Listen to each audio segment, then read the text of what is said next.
That's right. These no-knock warrants, which are dangerous for everybody involved, and then in general, people's rights just being ignored by law enforcement in a lot of cases. Then Fourth Amendment issues probably more often now come up with motor vehicle searches. You see a lot of, I won't say abuse of the practice, but you see a lot of police officers taking advantage of protective sweeps, pat downs for weapons, protective sweeps of cars to find other things. And there's a lower standard for a pat down search, as you're under the Terry stop requires just reasonable suspicion, and they'll do a pat down and say they feel something that might feel like a weapon, even though it's soft and feels more like a bag of drugs. And they pull that out, and that's upheld as a valid search. And I've seen it with cars. You used to need probable cause to search a car, but you don't need probable cause to do a weapons sweep.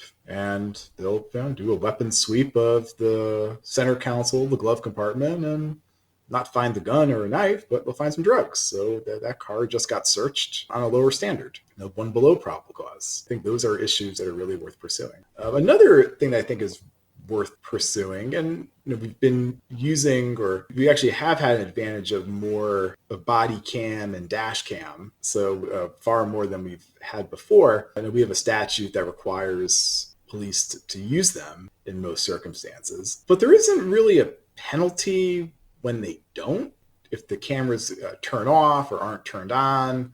I've litigated it. I haven't had any success yet, but I argued in one case for exclusion, that if something should have been recorded and for some reason or for no reason wasn't, then the officer shouldn't be allowed to testify to that. Interesting argument. Did it work? I didn't get that, but what the court did suggest was an adverse inference. Okay. So, that's something. Like a soft pitch. We're not going to give you the ultimate request, but we'll let you argue and essentially say they should have recorded this and they didn't, and because of that, you should not believe them, or something similar to that. Because it wasn't recorded, the recording would show something else. I haven't actually done it yet,